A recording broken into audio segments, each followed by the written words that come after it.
Just a quick update for you guys injury-wise. Obviously, yesterday Ben Ellefson, I think you guys were there for it, just during special teams, had a kind of a soft tissue thing pop up. And, we're going to give him the weekend. He will be out for the game this weekend in hopes of kind of progressing him forward sooner rather than later. Jalen Naylor will go into the game questionable. We're going to see how he feels.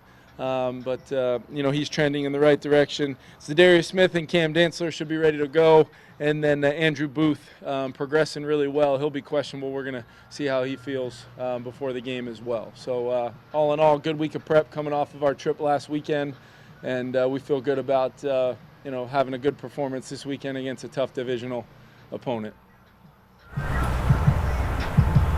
While we're on the subject of injuries, do you think Hollister maybe gets elevated? Yeah, we're going to talk through that today. I'm going to get with Quace and, see how, basically how we're looking personnel grouping wise for the game. And then obviously Matt Daniels and the special teams play a huge role in kind of determining how we're going to put the game day actives together. So we're going to talk about that today, see how a couple guys basically fit into the equation depth chart wise, and then ultimately make the best decision to help us win.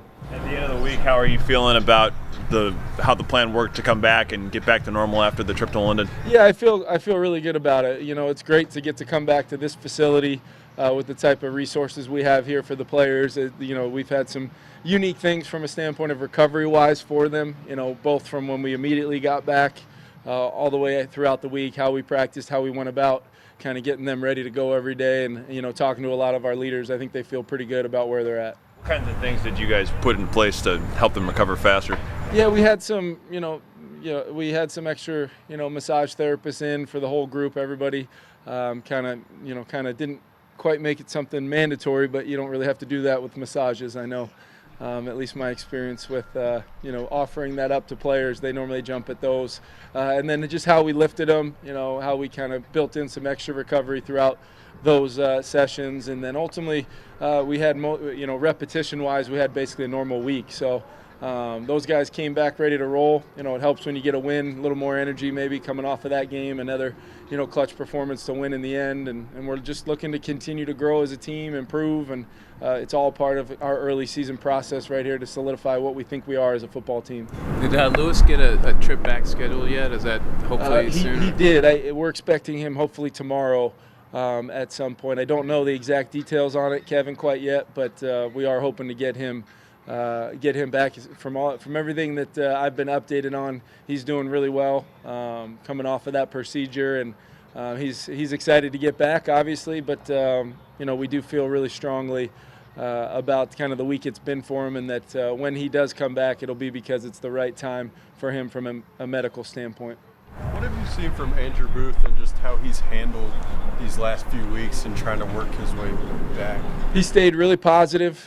He's been strong in the meeting rooms and being dialed in. Walkthroughs, we've been able to get him quite a bit of mental work and maybe not the full speed work over the last couple weeks, but in walkthroughs and digesting game plans, being held accountable for the information.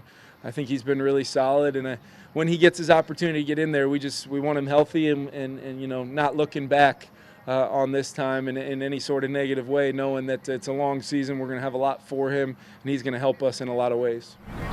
Kevin, Kirk has historically been very good under center.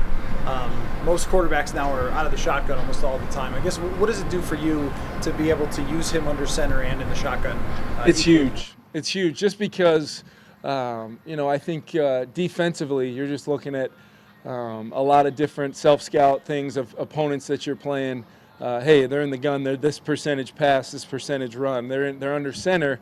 We have a lot of things at our disposal under center in our offense where we can maximize, the deception of what we're trying to do based upon marrying the run and the pass. It's way easier to do it if you're under center and you can handle more of a workload under center. And there's some fundamental things, quite honestly, nowadays quarterbacks just don't get to do a lot of coming up through, spread offenses, and there's a whole philosophy on that. But Kirk's very comfortable under center, drop back under center, play pass keepers, and then obviously running the show, getting us into our, our best plays versus certain fronts as far as the run game goes. So it helps us a ton, and it's something we don't take lightly and we really value with Kirk. It's a good question, though. Why do you think it is that?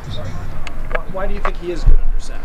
I just think it's a comfort level of, the fundamentals it takes to be great in the play pass game, the keeper game. It fits his skill set, and it feels natural to me when I watch him go about even new things that we do from under center and hey, a new action off of a certain run, whatever it may be.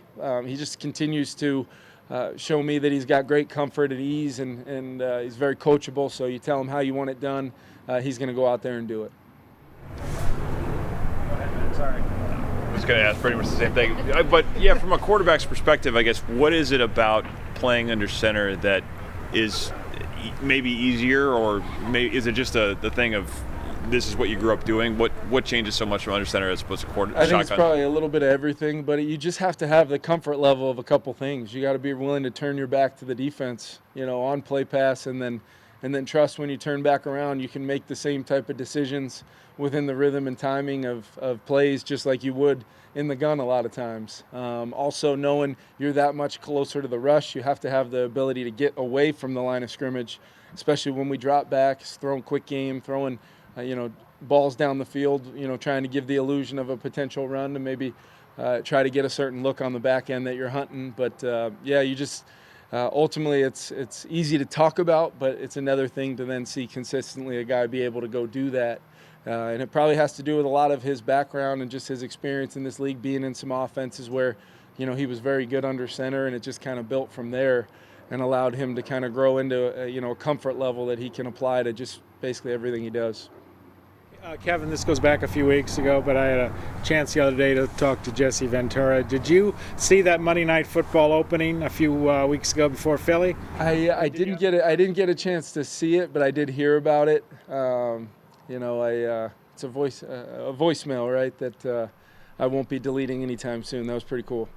Yeah, but I have not had any dialogue with him or anything like that. But it was a pretty cool deal. So he did actually leave a voicemail on your. He did not, but I should have been more honest with my. I won't be deleting that anytime soon. Let's say we'll keep that tape and make sure we have that in the archives for me, because. You want you to call him back though? You gonna call him back? Or? Yeah, I just need to track down his number. So when I'm able to do that, I'll go ahead and give him a shout back.